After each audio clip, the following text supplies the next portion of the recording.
नमस्कार, welcome to rhythm education. तो आज की क्लास में कि जैसा कि लास्ट क्लास में हमने डिस्कस किया था कंसंट्रेशन टर्म, मतलब कि कंसंट्रेशन को कैसे रिप्रेजेंट करते हैं किसी भी सोल्यूशन के, राइट। तो हमने डिफरेंट डिफरेंट टर्म में इसको मतलब उसको डिवाइड किया था।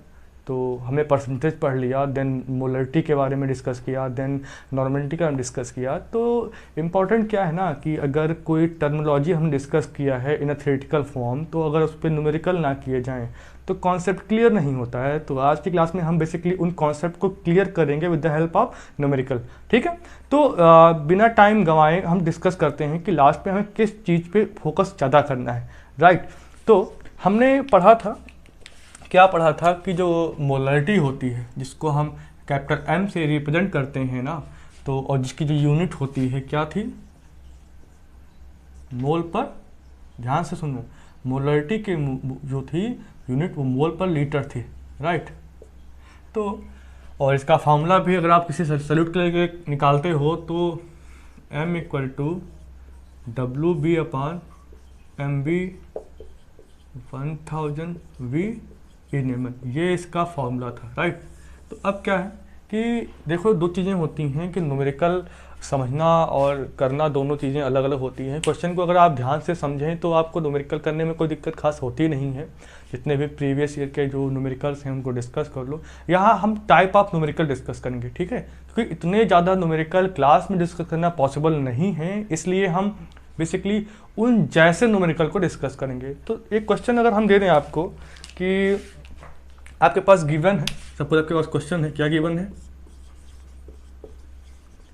आपके पास, सपोज 30% किसी सॉल्यूट का दिया हुआ है, ठीक है, और दिया हुआ है वेट बाय वॉल्यूम। क्या ले सकते हैं, कोई भी सॉल्यूट आप ले सकते हैं जनरली, ठीक है।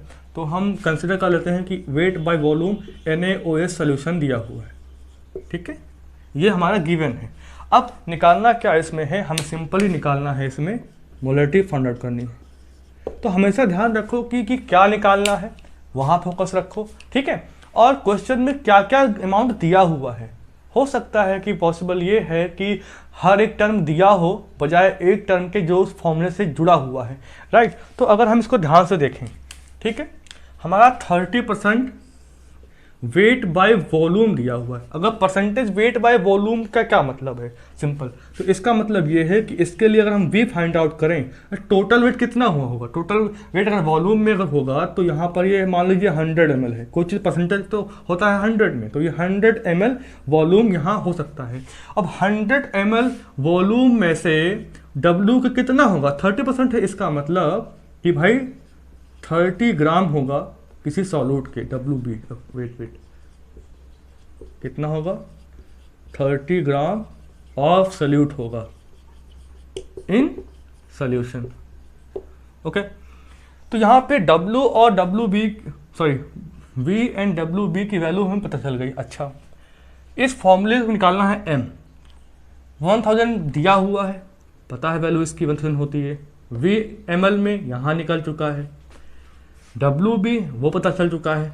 अब MB पे आते हैं, तो NaOH के लिए इसके मालिकुलर या मोलर मास की वैल्यू कितनी होगी, तो भाई क्या है, Na का, O का, NH का। तो Na का होता है 23, ऑक्सीजन का होता है 16, हाइड्रोजन का होता है 1, को काउंट करो 40 आ जाएगा, ठीक है ना। तो 40 हमारा हो गया MB।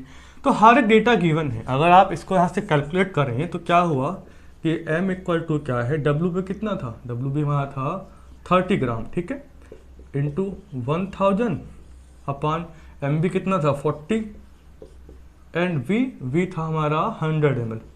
आप इसको काउंट करो और जो भी हो वही इसका आंसर और इसकी न्यूमेरिटी आ जाती है। तो क्या ऐसे क्वेश्चंस आते हैं बहुत इजी, आप कोई भी न्यूमेरिकल कर सकते हैं, कोई बेसिक न्यूमेरिकल रहते हैं, कोई समस्या नहीं होती है, ठीक है। तो अगला न्यूमेरिकल भी हम यहाँ पर लिख ही देते हैं सीधे।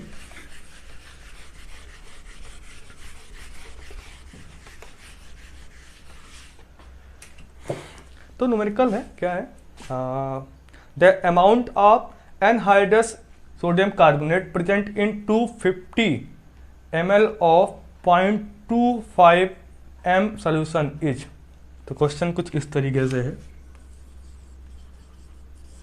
क्वेश्चन क्या है, the amount of anhydrous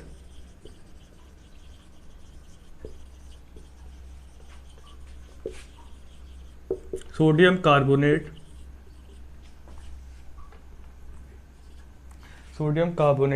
present in 250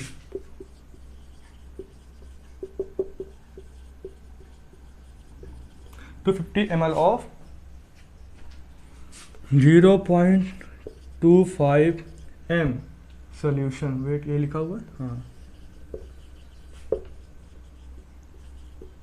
question ये है, देखो द अमाउंट ऑफ एनहाइड्रस दिया क्या है, देखो एनहाइड्रस सोडियम कार्बोनेट दिया हुआ है जो कि 250 ml सोल्यूशन में प्रेजेंट है, जिसकी मोलरिटी जो है m है। तो अमाउंट ऑफ सोडियम एंड देखो क्वेश्चन में हमें ये फाइंड आउट करना है, इसका अमाउंट मतलब W, यहाँ से क्या निकालना है हमें W निकालना है, WB, क्योंकि ये सल्यूट की तरह एक्ट करेगा ना, क्योंकि ये घुला हुआ सोल्यूशन में, ये हमारा क्या होगा सल्यूट। तो बहुत बेसिक है, WB निकालना है, गिवन निकाल लो, फिर से वही फॉर्मूला देखो, यहाँ से इसको देखो, अगर m फॉर्मूला में m दिया हुआ है, m दिया हुआ है 0.25, WB यही तो फाउंड आउट करना था हमें, MB निकाल सकते हो, सोडियम बाइकार्बोनेट की बात करते हैं। तो इसके लिए अगर हम इसका मॉलिक्यूलर वेट फाइंड आउट करें कैसा आएगा, बहुत बेसिक है। देखो अगर इसका हम MB निकालें सोडियम बाइकार्बोनेट के लिए तो भाई Na का होता है 123, ठीक है, तो 23 मल्टीप्लाइड बाई 2 प्लस कार्बन का होता है 12, राइट। 16 कितना होता है 16 इंटू 3, 16 इंटू 3 निकाल लो, 106 आ जाएगा, है ना। तो भाई MB पता हो गया, ये कितना आया 106 multiplied by 1000 upon VmL 250 ml।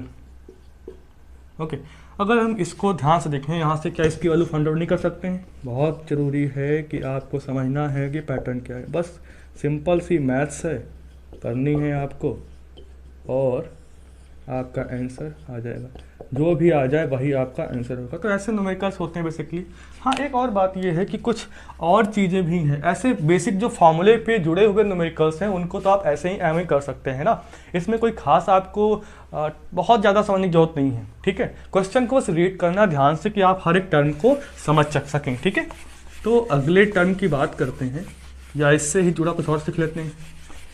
Suppose करते हैं कि आपके पास 2 सॉल्यूशन गिवन है ना, या ऐसे कह दीजिए कि आपके पास सॉल्यूशन कोई है। रुको मैं एक केस लेता हूं तुम तभी।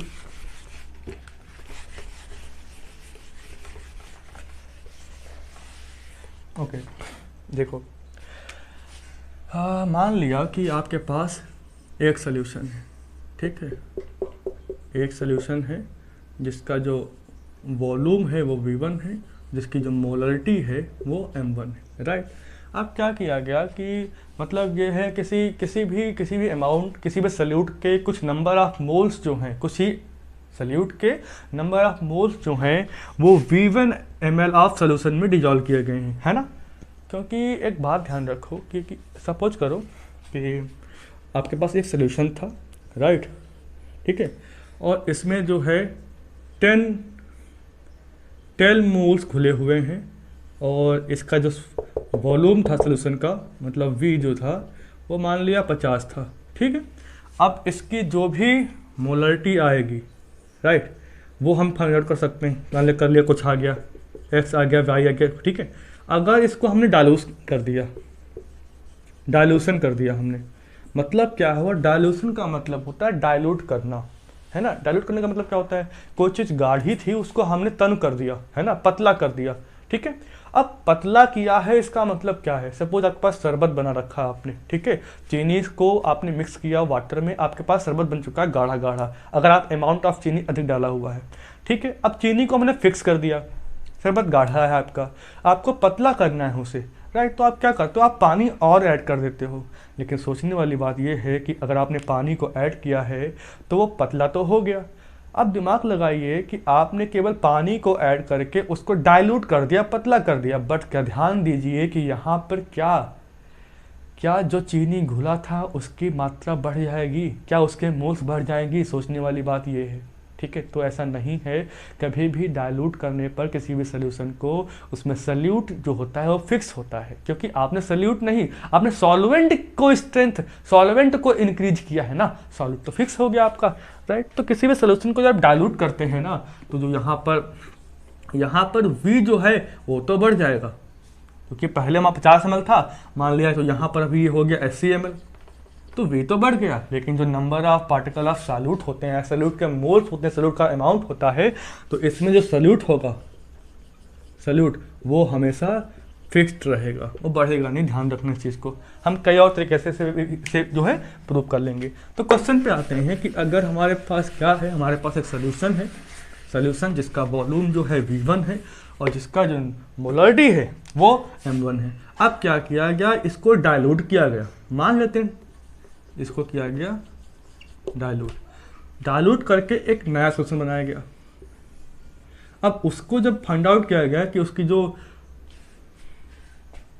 आयतन होगा, उसका जो यहाँ पर वॉल्यूम होगा, और ऑब्वियसली कि अगर इसको अमाउंट बढ़ाएंगे, डाइल्यूट कर रहे हैं तो मतलब V डाला होगा इसमें, हमने इसमें वाटर या फिर जो भी सॉल्वेंट है वो ऐड किया, राइट। तो इसमें हमने क्या किया, इसको मान लेते हैं V2, मतलब ये V1 V2 बराबर तो नहीं होंगे, पक्का है। अगर V2 बढ़ेगा तो इसकी जो M है मतलब मोलरिटी वो भी बढ़ जाएगी। तो कुछ ऐसे सोल्यूशन हैं, किसी एक सोल्यूशन जिसका वॉल्यूम M1 है, वॉल्यूम V1 है, मोलरिटी M1 है, और उसको डाइल्यूट करके हमने एक सेकंड सोल्यूशन बनाया जो कि इसी से बना हुआ, राइट। B सोल्यूशन जो है ये A से बना, सोल्यूशन मान लीजिए ये A है, ये B है, तो जो B बना है ना वो A से बना हुआ है, राइट। और यहाँ पर बस क्या मोलरिटी एंड वॉल्यूम चेंज हो गया। तो इसके लिए क्या होता है कि अगर हम सॉल्यूट की बात करें तो number of moles of solute जो हैं वो number of moles of solute के बराबर हो गया, मतलब before dilution and after dilution. इसका मतलब क्या हुआ, देखो भाई, डाइल्यूट करने के पहले का केस ये है बिफोर डाइल्यूशन, ये आफ्टर डाइल्यूट करने के बाद की घटना ये है, राइट। तो क्या है, जितने नंबर ऑफ मोल्स इसमें सॉल्यूट के होंगे पहले, वही नंबर ऑफ मोल्स होंगे इसके बराबर होंगे। इसका मतलब सिंपल है, अगर हम किसके लिए था, ये A के लिए था, बराबर B किसके लिए, B स्टैंड फॉर सॉल्यूट के लिए, राइट। ये चीज़ समझ में आ गई, ठीक है भाई। क्या है कि डाइल्यूट तो हमने कर दिया, लेकिन नंबर ऑफ मोल फिक्स है, क्योंकि नंबर ऑफ मोल्स जो होते पर्टिकुलर V अमाउंट में नहीं होते। मोल्स कैसे निकालते हो बेटा, मोल्स होता है क्या, W/M, ठीक है, given mass upon molar mass. अब इसमें मान लीजिए हम कह रहे हैं HCl घुला हुआ था, तो इसमें भी तो HCl ही है ना। अब इसका वेट थोड़ी चेंज होगा कि अगर ये सॉल्यूट फिक्स है, ये क्या हो गया, फिक्स है, ठीक है। और ये तो हमेशा फिक्स होता है किसी भी कंपाउंड के लिए, तो मोल्स डिपेंड ही नहीं करता वॉल्यूम पे डायरेक्टली, राइट। तो इसका मतलब क्या हुआ, मोल्स इक्वल होंगे। अगर समझ नहीं आ रहा है तो समझो कि जब हमारा N का फॉर्मूला फिक्स है, W और M पे डिपेंड करता है नंबर ऑफ मोल, ठीक है। अगर हमने कहा कि सॉल्यूट फिक्स है, HCl जितने इसमें मॉलिक्यूल थे HCl के, उसको डाइल्यूट करने के बाद HCl के मॉलिक्यूल उतने भी इसी में भी हैं, तो इसका मतलब क्या हुआ कि HCl तो फिक्स हो गया, मतलब W फिक्स हो गया हर बारे में, और HCl के लिए जो हम M काउंट करेंगे वो तो हमारा मॉलिक्यूलर फार्मूला होगा, राइट। वो तो पहले से फिक्स था, इसका मतलब है N फिक्स हो गया। तो चाहे पहले हम ये निकाले चाहे बाद में निकाले, दोनों ही इक्वल। अगर इसके 50 हैं तो यहाँ पर भी 50 ही आएगा। लेकिन क्या चेंज हुआ, हम उसकी बात करते हैं। देखो चेंज क्या हुआ, इसके लिए रिलेशन होता है आफ्टर एंड बिफोर के लिए, कि जो M1 और V1 जो है ये दोनों प्रोडक्ट के इक्वल होंगे। देखो पहले रिएक्टेंट, पहले वाले सॉल्यूशन के मोलरिटी एंड वॉल्यूम का जो गुणनफल है वो दूसरे वाले सॉल्यूशन के मोलरिटी और उसके वॉल्यूम के गुणनफल के इक्वल होता है, राइट। मान लो दो ही हमने ले लिया, सपोज सॉल्यूशन हमने फिर से चेंज कर दिया इसको, राइट। तो यहाँ पर क्या होगा, M3V3 हो जाएगा, ये 100 ऑन जाएगा, ठीक है। जनरली 2 से ही काम चल जाता है, राइट। अच्छा, अगर हमने क्या कहा, क्वेश्चन और देते हैं कि आप ऐसे समझो इसका पहले न्यूमेरिकल कर लेते हैं जरा।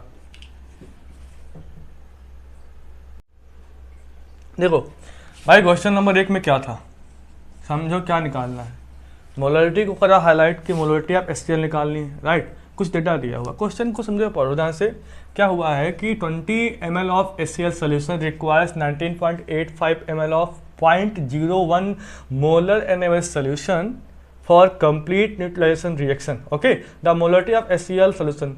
देखो पहली बात तो ये बेटा कि जहाँ पर M लिखा हो तो M रिप्रेजेंट करता है 1 मोलर सोल्यूशन को, ठीक है। इसका मतलब क्या है, किसी एक लीटर में किसी भी कंपाउंड या सब्सटेंस के 1 मोल घुले हुए हैं। अगर 2m है, 2m मतलब 2 मोलर सोल्यूशन है ना। इसका मतलब क्या है कि किसी सोल्यूशन के 1 लीटर में किसी कंपाउंड के 2 मोल जो हैं घुले हैं। ये देखने और इसको लिखने का एक तरीका होता है। बट हम क्वेश्चन पे आते हैं। क्वेश्चन में कहा है कि एक HCl और एक NaOH आपस में रिएक्शन करेंगे। तो सॉल्यूशन नंबर 1, HCl और आपके पास जो NaOH है, और वैसे एक्वस में ले लेते हैं इसको, मतलब पानी में घुला हुआ सॉल्यूशन में, ये इनको मिक्स करेंगे हम, ठीक है। फिर ये न्यूट्रलाइज होंगे NaCl और H2O में। हालांकि इससे मतलब नहीं है, यहाँ पर ये न्यूट्रलाइज हो गए, ठीक है। छोड़ो इसको, भूल जाओ, यहाँ आ जाओ। कह रहा है NaCl, तो अब क्या है, सॉरी यहाँ पर हम लिखते हैं कि भैया क्या है, फाइनल मिक्सचर है, ठीक है। हमको अभी यहाँ पर रिएक्शन का नहीं लगाना है, फाइनल मिक्सचर मिला, कुछ भी मिलेगा फर्क नहीं पड़ता हमें क्या मिला, राइट। तो HCl और NaOH को मिक्स किया गया। डेटा गिवन क्या उसकी बात करते हैं। HCl का हमें दिया हुआ है 20 ml, HCl के लिए जो V है वो दिया हुआ है 20 ml, ठीक है।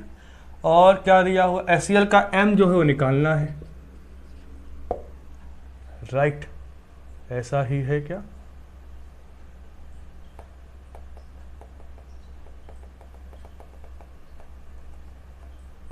$20 ml of HCl solution requires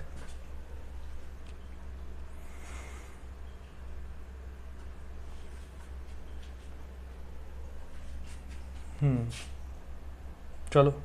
और NaOH कहाँ गया, NaOH का दिया हुआ है जो M दिया हुआ है NaOH के लिए 0.01, N कुछ और दिया हुआ है क्या, हाँ V जो दिया हुआ है 19.85 दिया हुआ है। ये कह रहा क्या है कि 2 मिक्सचर HCl और NaOH को मिक्स किया और कुछ भी बनाएंगे, न्यूट्रलाइज हो जाएंगे, राइट। तो क्या हुआ है कि किस मोलरिटी का HCl हो जो इसके साथ रिएक्शन करेगा और बना देगा आपका NaCl और H2O, राइट। तो क्या है, जब 2 सोल्यूशन दिए हुए हों इस तरीके से और कुछ बना रहे हैं, राइट, और वो एक पर्टिकुलर अमाउंट या फिक्स रेशियो में वो रिएक्शन करते हैं, है ना, कि अगर 1 मोल HCl रिक्वायर है तो 1 मोल ही NaOH चाहिए। इसका मतलब क्या है कि ये जो अमाउंट होता है ये फिक्स कर दिया जाता है। तो पता था बात की हमने कि जो किसी भी 2 रिएक्शन यहाँ सिंपल समझते हैं, ठीक है, बहुत सिंपल समझते हैं कि आपने एक फार्मूला भी बताया मैंने आपको कि M1V1 इक्वल टू होता है M2V2, राइट। तो M1V1 इक्वल टू M2V2 जब लगाओगे इसमें तो आपको ये क्या करना है, देखो कुछ नहीं करना, इसको V1, इसको M1, इसको M2, इसको V2, राइट। देखो यहाँ पर M1 निकालना था और यह हो गया आपका, सॉरी, अगर M1 निकालो तो क्या होगा, M2V2 अपान V1। M2 क्या है, देखो 0.01 मल्टीप्लाइड बाई 19.85। अब नीचे आ जाओ, V1 नीचे गया, V1 था 20, जो भी आ जाए बेटा वही आपका आंसर, ठीक है। हालांकि इसका आंसर जो भी है फ़र्क नहीं पड़ता। तो ऐसे ही देखो आपका, ये तो बहुत सिंपल था, है ना। या क्वेश्चन को ऐसे कर सकते थे कि कोई आपका एक सॉल्यूट दिया हुआ है, सोल्यूशन बना हुआ है, उसको कुछ अमाउंट में सॉल्वेंट आपको ऐड करके उसको न्यूट्रलाइज किया गया, या सिंपल एक सोल्यूशन आपके पास है जिसका V दिया होगा, उसका M दिया होगा, राइट। फिर क्या करेंगे, उसमें एक और पानी मिला दिया, या क्या किया, उसको डाइल्यूट कर दिया। सिंपल भाषा में वो कह देगा कि डाइल्यूट किया गया।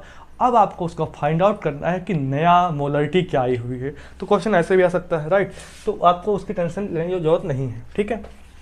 क्वेश्चन नंबर 2 जो कि एक बढ़िया क्वेश्चन है, उसकी बात करते हैं।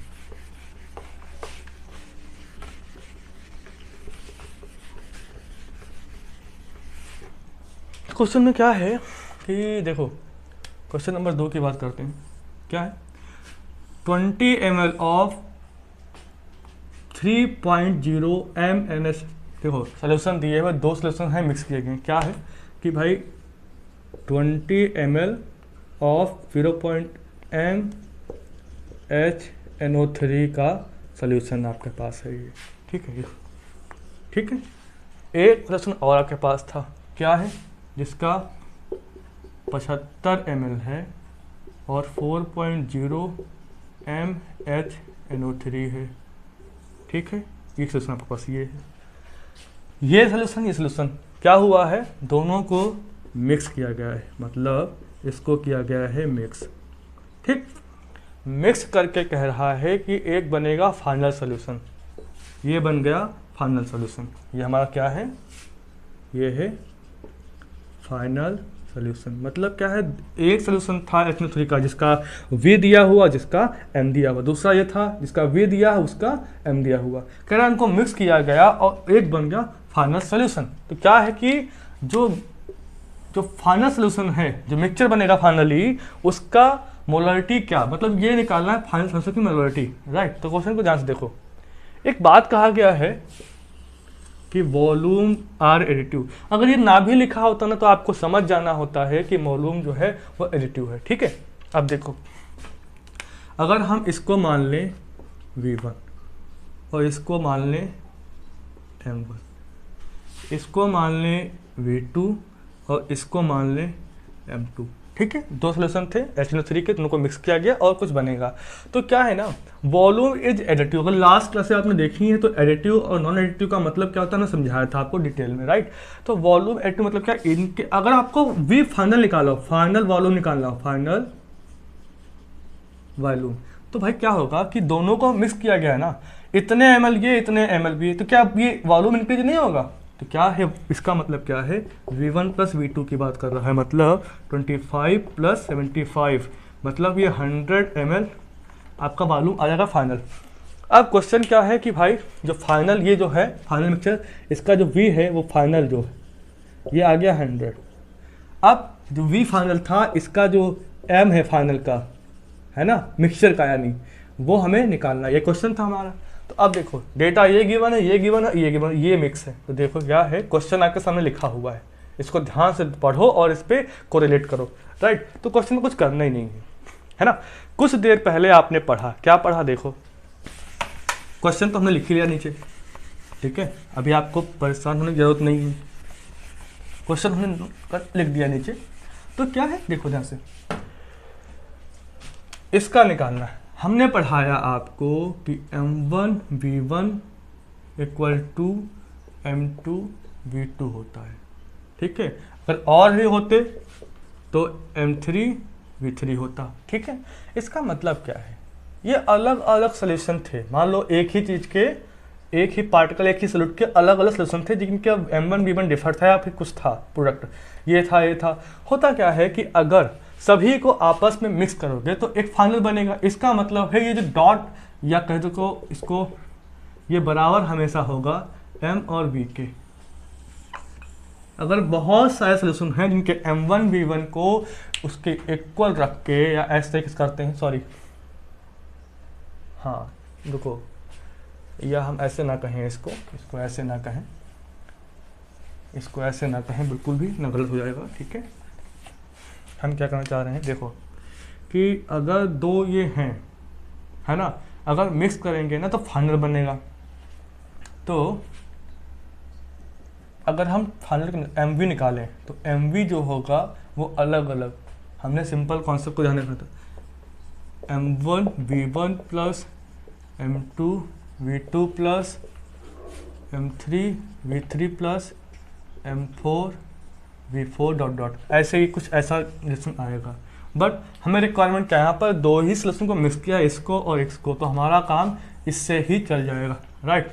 तो क्या है, MV निकालना है। देखो M फाइनल का, V फाइनल का, M यहाँ पर हमें दिया नहीं है, यही तो निकालना था हमें, राइट। तो जो M है फाइनल गुणे V क्या है, V है 100 मल्टीप्लाइड बाई इतने को ले लो, M1 V1 मतलब 25 गुणे 3.0 राइट, प्लस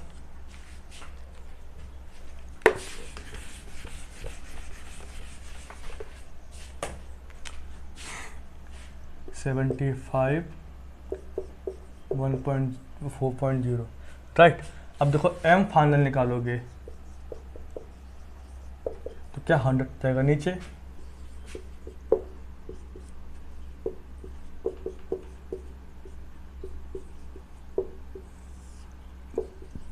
बेटा जो भी आंसर आ जाए वही आपका आंसर होगा। इसको बस आपका मेथड सीखना है कि निकालते कैसे हैं, ठीक है। इसका आंसर आएगा 3.75 मोलर। तो ये ऐसे कुछ न्यूमेरिकल होते हैं जिनको हम ऐसे डील करते हैं ना, आप किसी भी बुक में या किसी भी प्रीवियस क्वेश्चन से। ये क्वेश्चन जो है बेटा, ये कोई क्वेश्चन नॉर्मल नहीं है, ये अलग अलग आपके इक्विवेलेंट एग्जाम में आए हुए हैं, नीट से लेके एम्स या अदर मेडिकल कॉलेज या अदर मेडिकल कंपटीशन या फिर जो भी है ना, इंटर के बाद या इंटर के साल के जो जितने भी इक्विवेलेंट एग्जाम्स होते हैं उसके लेवल के क्वेश्चन है ना, तो इनको हल्के मत लीजिएगा, ओके।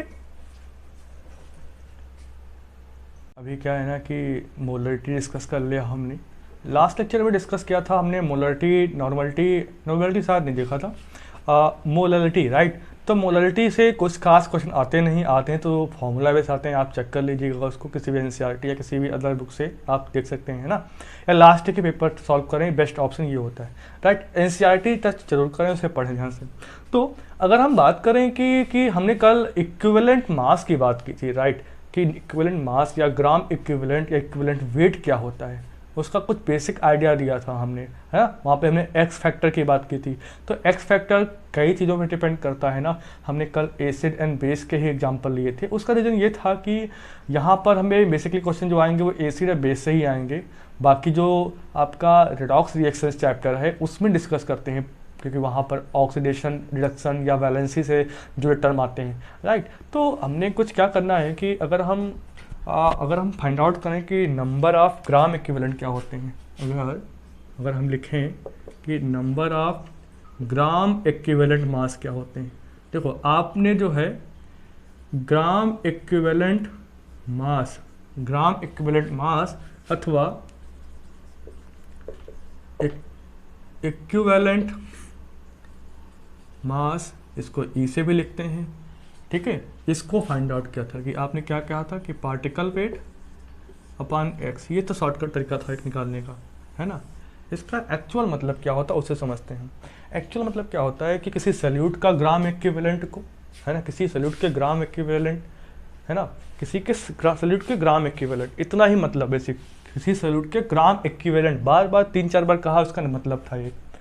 तो नंबर ऑफ ग्राम इक्विवेलेंट निकालने होते हैं। जैसे आप मोल निकालते हो, क्या करते हो आप, मोल्स को कैसे फाइंड करते हो, सिंपल कहते हो कि भाई उसका कितना वेट गिवन था और उसका मॉलिक्यूलर वेट कितना था। तो ऐसे ही जैसे मोल करता है रिएक्ट, वैसे ही टर्म आया था कि ग्राम इक्विवेलेंट का टर्म क्यों आया गया, कि इसके बारे में बात करते हैं। तो क्या होता है कि इसको ऐसे निकालते सिंपल, तो अगर कोई सबस्टेंस है तो मास ऑफ अ सबस्टेंस, कोई सबस्टेंस दिया हुआ है आपको, कोई पार्टिकल दिया हुआ है, कुछ दिया हुआ राइट, तो उसका मास फाइंड आउट कर लीजिए। और अगर आप उसके gram equivalent mass of that substance, इससे निकलता है नंबर ऑफ, जैसे आप निकालते हो number of moles right. Number of moles क्या करते हो कि भाई क्या उसका क्या करते हो, n = W/m, कि मॉलिक्यूलर वेट जो फिक्स है उसमें से उस अमाउंट उसी सब्सटेंस का कितना मास है वो गिवन है, तो ये हमेशा फिक्स रहता है। ऐसे क्या number of gram equivalent mass ये होता है, ये भी हमेशा फिक्स रहता है।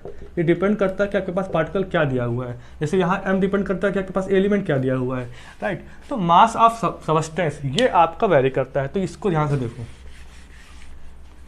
Number of gram equivalent mass निकालना हो तो मास ऑफ सबस्टेंस निकाल लोगे, कोई मास दिया होगा, NaOH दिया हो तो ये निकाल लोगे, एंड ग्राम GAM लिख दिया राइट, GEM, है ना। इक्विवेलेंट मास सिंपल लिख सकते हैं इसको, यहाँ पर इसको सिंपल लिख सकते हैं नीचे वाले में, इक्विवेलेंट मास। और यही जो है फाइंड आउट कर रखे हैं, मतलब यही दोनों चीज़ें सेम है। तो कुछ ऐसे निकालते हैं, हमने इसको क्यों पढ़ाया है इस पर बात करते हैं, ठीक है। बहुत डिटेल में नहीं जाएंगे वरना लेक्चर बड़ा हो जाएगा। जैसे आपने मोलरिटी डिस्कस किया ना, तो एक टर्म होता है नॉर्मेलिटी। अब आप सोचेंगे कि नॉर्मेलिटी की ज़रूरत क्यों होगी, डिपेंड करता है सॉल्यूशन पे। ऐसे मान लीजिए आपके पास HCl है, आपके पास NaOH है, दोनों का न्यूट्रलाइज क्या कुछ बन गया, राइट। तो हमें पता है ना, क्या पता है कि इसका 1 मोल जो है, इसके 1 मोल थे। 1 मोल का मतलब क्या है, यहाँ से H प्लस मिलेंगे तो 1 मोल H प्लस जो है वो 1 मोल H मतलब 1 मोल OH माइनस के साथ रिएक्शन करके बनाएंगे 1 मोल H2O, राइट। यहाँ पर एक मोल हो गया। तो यहाँ पर अगर हम इसके मोलरिटी की बात करें तो मोलरिटी इस तरीके से आ जाएगी कि अगर ये 1 मोलर है, इसके 1 मोलर है तो ये भी 1 मोलर हो गया, सिंपल। अगर हम देते हैं कि सपोज कि अगर H2SO4 है और NaOH है, अब कुछ बन गया। अब देखो यहाँ पर NaOH का तो एक ही OH माइनस होगा, क्या यहाँ पर 2H प्लस इससे रिएक्शन करेंगे क्या आपको लगता है कि यहाँ पर 2 जाएंगे कि यहाँ पर H3O कुछ ऐसा बन जाएगा? ये मॉलिक्यूल बनता है क्या? नहीं बनता है ना। इसका मतलब है इस केस में भी H के एक ही H प्लस रिएक्शन करेगा यहाँ पर, तो यह बनाएगा H2O। इसका मतलब क्या है कि इसका जो H प्लस है एक एक्स्ट्रा है। इन केस आप ये बिल्कुल बैलेंस नहीं है। जब ऐसा केस आता है कहीं पर, तब आप यहाँ पर नॉर्मलिटी टर्म को डिस्कस करते हो। और नॉर्मलिटी का मतलब बेसिकली क्या है कि अगर सपोज करो कि आप किसी लैब में हैं और लैब में कोई सबस्टेंस लिक्विड फॉर्म में या फिर सॉलिड के फॉर्म में लिखा हुआ है, उसके डिब्बे पर कुछ इस तरीके से डेटा लिखा हुआ है कि मान लो H2SO4 की बोतल है कि भाई 15 नॉर्मल H2SO4, ठीक है, ये उस डिब्बे पे लिखा हुआ। इसका मतलब क्या हुआ, ठीक है, ध्यान से देखो, 15 नॉर्मल H2SO4 सोल्यूशन दिया हुआ है, ठीक है। तो इसका मतलब क्या है, इस सोल्यूशन के 1 लीटर में क्या किया, 15 नॉर्मल H2SO4 का मतलब क्या है कि उसके 1 लीटर में 15 ग्राम इक्विवेलेंट ऑफ H2SO4 प्रेजेंट हैं। जो आपने ज्ञात किया था नंबर ऑफ ग्राम इक्विवेलेंट, ये था, तो 15 जो था नंबर ऑफ ग्राम इक्विवेलेंट की बात किया गया, ठीक है। तो नॉर्मलिटी को हम बहुत ज़्यादा अगर हम आसान बना दें, आसान बनाते हैं तो ठीक है, कि नॉर्मलिटी n कैसे निकलेगी, ठीक है। तो n निकालते हैं हम लोग, ठीक है। तो क्या है, number of gram equivalent of solute, कि number of gram equivalent of solute, और बेसिकली पुराने स्टाइल के साथ कि volume of solution in litre, solution किसमें, 1 लीटर, ठीक है। और इसका मतलब क्या है कि अगर ये ग्राम इक्विवेलेंट है तो मोलर तो साला है नहीं है, ठीक है। तो इसको क्या लिखोगे आप, ग्राम इक्विवेलेंट, इसको यूनिट के फॉर्म में ऐसे लिखते हैं। तो इसको और डिटेल में जाते हैं। मोलरिटी में क्या था, मोलरिटी में क्या था कि 1 लीटर या पर लीटर में किसी भी सबस्टेंस, किसी भी सॉल्यूट के कितने मोल्स प्रेजेंट हैं, तो हो गया मोलरिटी। यहाँ पे क्या दिखाया हमने कि 1 लीटर सोल्यूशन ले लिया, उसमें किसी भी सबस्टेंस या सॉल्यूट के कितने ग्राम इक्विवेलेंट घुले हुए हैं, वो उसकी हो गई नॉर्मलिटी, राइट। तो अब देखो, number of gram equivalent of solute अभी जस्ट आपने फाइंड आउट किया, क्या निकाला आपने, देखो number of gram equivalent of solute, बहुत बेसिकली आपने अभी निकाला, क्या किया आपने कि आपने निकाला मास ऑफ सॉल्यूट, ठीक है, मास ऑफ सॉल्यूट हो गया आपका, और नीचे क्या हो गया, ग्राम इक्विवेलेंट ऑफ सॉल्यूट, ठीक है, मल्टीप्लाइड बाई 100, इसको हम बदल लेंगे 1000 सॉरी, एंड V इसमें आ जाएगा ml। इतनी बात आपको ध्यान रखनी है। अच्छा, ये हो गया n, तो इसको अगर हम शॉर्टकट में लिखें W B for solute, right, 1000 अपान अपान अगर ग्राम इक्विवेलेंट ऑफ सॉल्यूट को अगर हम ई से लिखें तो ये ई हो गया, ये वी हो गया, और यहीं से अगर हम ये फाइंड आउट करें डब्ल्यू वी तो एन ई वी अपान 1000। ये आपने 10th में पढ़ रखा होगा शायद, ये बहुत इंपॉर्टेंट फार्मूला है। ठीक है, तो कुछ इस तरीके से निकालते हैं, है ना। अब देखो अब क्या है, एक तो न्यूमेरिकल आपका इसी बेस पे आ जाएगा कि फॉर्मूले में रखा और हमने निकाल दिया, राइट। और साथ ही साथ डिस्कस करते हैं क्या, जैसे आपने मोलरिटी डिस्कस किया था कि आपके पास सोल्यूशन है कोई जिसकी मोलरिटी m1 थी और आपके पास वॉल्यूम जो था v1 था और उसको डाइल्यूट किया गया। तो ऐसे ही अगर हम कोई सोल्यूशन कंसिडर करते हैं कि आपके पास सोल्यूशन एक था, ठीक है, जिसका नॉर्मलिटी m1 था और वॉल्यूम v1 था, ठीक है, उसको जो चेंज किया गया उसको डाइल्यूट किया गया, क्या किया गया, डाइल्यूशन कर दिया हमने, उसको टर्न कर दिया, राइट। जो नया बना वो उसका था, एक सेकेंड, उसका जो नॉर्मलिटी था v2 था एंड वॉल्यूम जो v2 था। तो इसके लिए क्या करेंगे, फिर वही कहानी कि इसके लिए क्या m1 v1 इक्वल टू जो है वो n2 v2 के बराबर होगी। पहली बात तो ये, अगर दोनों को मिक्स करके, दोनों को अगर मिक्स कर दिया गया, मिक्स करके बनाया गया फाइनल सोल्यूशन, तो अगर उसका नॉर्मलिटी n है और वॉल्यूम v है, राइट। अच्छा, इसको बोलते हैं बेटा नॉर्मलिटी इक्वेशन, क्या बोलते हैं, ठीक है। तो इसके लिए अगर एन वी फाइंड आउट करें कि एन वी इक्वल टू क्या है, तो है n1 v1 plus n2 v2, अगर और होंगे तो और बढ़ जाएगा। ये कुछ दो फार्मूले होंगे यहाँ पर, तो आप थोड़ा न्यूमेरिकल लगाते हैं इनके ऊपर, ठीक है, न्यूमेरिकल लगाते हैं, ओके।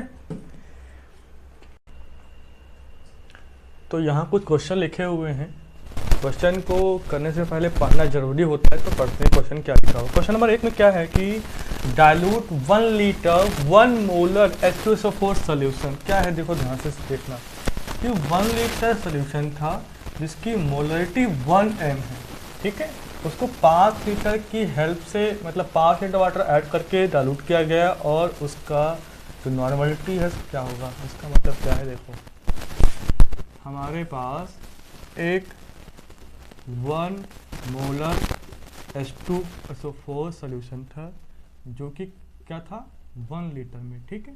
इसमें क्या किया गया, वाटर को ऐड कर दिया गया, मतलब 5 लीटर वाटर को ऐड किया गया और यहाँ पर एक नया सोल्यूशन बना, इसका जो n है वो निकालना है, ये क्वेश्चन है।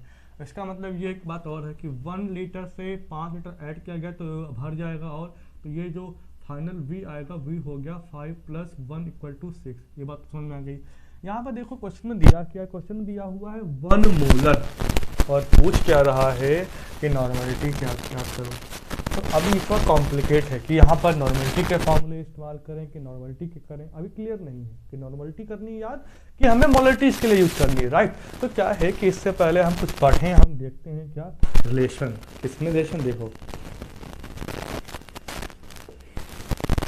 Relation between molarity and normality कि क्या होता है रिलेशन। ये बहुत बेसिक चीजें हैं, ठीक है। क्या है, कभी भी आपको निकालनी हो नॉर्मलिटी ऑफ सोल्यूशन, तो ध्यान रखना नॉर्मलिटी ऑफ सोल्यूशन जो होता है वो मोलरिटी गुणे एक्स फैक्टर के इक्वल होता है। मतलब क्या होगा, देखो n = m.x। अब x क्या है, देखो x क्या है, x को हमने अभी पढ़ा कुछ देर पहले ही, ठीक है। x से निकलता है कि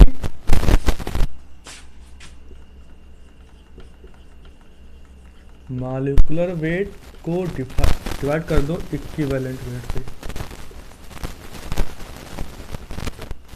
आपने इक्विवेलेंट वेट पढ़ा था ना, तो ये अगर है क्या, देखो जो x जो होगा, देखो यहाँ से ये आपने देखो x = हमने किया m/e, और आप निकालते थे e, m/x निकालते थे, particle weight upon x, right. तो यहाँ से निकलेगा, ठीक है। अब आपको पता है फॉर एसिड के लिए क्या होगा, आप हमेशा जो x होगा, x जो क्या होगा वो रिप्रेजेंट करेगा बेसिसिटी को, और फॉर बेस के लिए क्या होगा, जो बेस एक्स जो होगा फिर करेगा एसिडिटी को। ठीक है, इतनी बात याद रखनी। अब क्वेश्चन को ध्यान से देखो।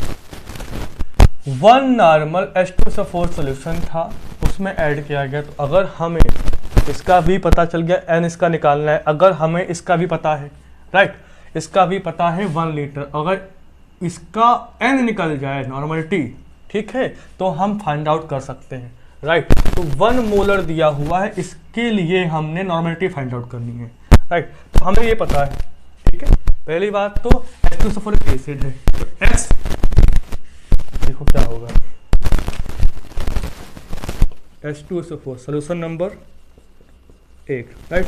H2SO4 ध्यान देखो, H2SO4 से अगर हम इससे 2H+ रिमूव कर सकते हैं, ठीक है, 2H+ निकाल सकते हैं। इसका मतलब है इसके लिए जो B की वैल्यू आएगी, या हम सिंपल कहें इसके लिए जो X की वैल्यू आएगी वो 2 आएगी, है ना। जितने नंबर आप H+ रिमूव हो सकते 2 आएगी।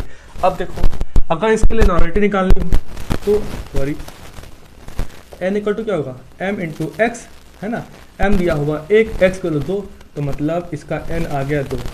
यहाँ देखो, इसके लिए जो n आ गया 2। आप सवाल को आप कर सकते हो आसानी से।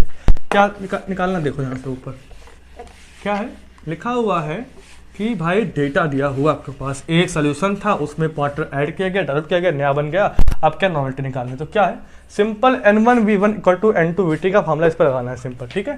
तो क्या किया आपने कि सोल्यूशन के लिए x की वैल्यू आ गई है, तो इसका मतलब सोल्यूशन अगर 1 की बात करें तो N1V1 इक्वल टू N2NV2। तो N1 कितना 2, V1 था यहाँ पर 1, N2 निकालना था हमें, V2 कितना था 5 1 6। तो यहाँ से N2 कितना आएगा 2/6, जो भी आ जाए वही आंसर, राइट, हो गया साइंस से। अब देखो सेकंड क्वेश्चन, देखो ध्यान से, the normality of 0.3 mH2SO4 is, कुछ नहीं कहा है इसमें, कहा ये सोल्यूशन दे दिया है आपको, जो H3PO4 फास्फोरस एसिड जो है उसकी मोलरिटी दी हुई है, नॉर्मलिटी निकालनी है। तो फिर आ जाओ सोल्यूशन नंबर 2। देखो H2SO4 को पहले समझ जाओ, सारी कहानी, सॉरी H2PO3 को देखो, इसका जब बनाओगे स्ट्रक्चर, हालांकि केमिकल बॉन्डिंग में पढ़ेंगे हम लोग डिटेल में। तो देखो P के बना देते हैं, ये बेटा है इसका स्ट्रक्चर, कैसे आएगा उसको यहाँ सिखाएंगे, नहीं ना लेक्चर हो जाएगा बड़ा, राइट। कुछ इस तरीके से है। अगर इससे हमें H निकालने हो, ठीक है, तो एक सेकेंड बेटा, यहाँ पर PO3 था, तो बेटा यहाँ पर इसको H निकाल दो, H3PO3 था, वेट करो बेटा, एक मिनट रुक जाओ बेटा। अगले क्वेश्चन में था H3PO4, इसको भी समझ लेते हैं एक साथ ही। सॉल्यूशन नंबर 3 को, दोनों को एक साथ हम डील करते हैं, ज़्यादा मजा आएगा, राइट। अगर हम H3PO4 बनाते हैं, इसकी बात करते हैं, तो आप फास्फोरस के वहाँ होते हैं 5 इलेक्ट्रॉन, ठीक है। तो यहाँ पर एक हो गया OH, ठीक है। पहले हम थर्ड वाला करते हैं, राइट। क्या था, what is the normality of 1 molar solution of H3PO4। तो इसके लिए अगर x निकालें तो 1H निकल जाएगा, तो इसके लिए x आ जाएगा 3, और इसके लिए अगर n निकालें तो m गुणे x, m था यहाँ पर, राइट, 1 मोलर, सॉरी, तो 1 गुणे 3, मतलब नॉर्मलिटी आ गई 3, यहाँ तो हल हो जाएगा तुरंत, ठीक है। अब क्वेश्चन की बात करते हैं कि हमारा जो 0.3 mH3PO4 है, उसका कैसे निकालेंगे हम लोग, उसकी बात करते हैं। अब देखो भाई कि H3PO3 को ध्यान से देखना है, ठीक है।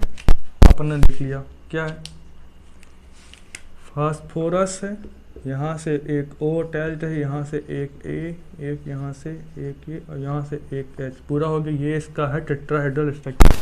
अब देखो अगर यहाँ पर आप यहाँ पे H3PO3 यहाँ पर अगर आप x की वैल्यू 3 लेकर चल रहे हैं तो आप कतई गलत हैं।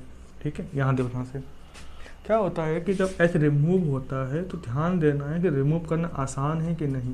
देखो H बहुत ही ज़्यादा इलेक्ट्रो पॉजिटिव होता है, O बहुत ही ज़्यादा इलेक्ट्रो नेगेटिव होता है, राइट। ये बहुत ढेर सारा पॉजिटिव है, ढेर सारा नेगेटिव है। तो यहाँ से H निकालना आसान है, बट यहाँ से H निकालना बहुत ज़्यादा मुश्किल है, क्योंकि P का जो नेचर है वो बहुत ज़्यादा इलेक्ट्रोनेगेटिव नहीं है। ठीक है, ये बहुत ही करीबी है। ध्यान रखना, अगर दो बॉन्ड को ब्रेक कर रहे हो, कोई दो बॉन्ड है A और B का बॉन्ड आप तोड़ रहे हो, इसका मतलब ये है कि अगर दोनों के पोल अपोजिट जितना ज़्यादा होंगे वो तोड़ना आसान होगा। मतलब क्या हुआ कि जितना पोलराइज कर सको, अगर यहाँ पर A बॉन्ड B है तो अगर इसके पॉजिटिव खूब ज़्यादा है, इसके पास नेगेटिव खूब ज़्यादा है, तो इसको तोड़ना आसान होगा। लेकिन अगर इन दोनों में इलेक्ट्रोनेगेटिव डिफरेंस लगभग सेम है तब तोड़ना मुश्किल होगा। तो इसका मतलब ये है कि यहाँ से केवल 2 ही H निकल सकते हैं, इसलिए यहाँ पर जो X की वैल्यू आएगी वो आएगी 2। अब आसान हो गया आपके लिए। क्या इसके लिए अगर आप N फाइंड निकालोगे क्या होगा, M गुणे X।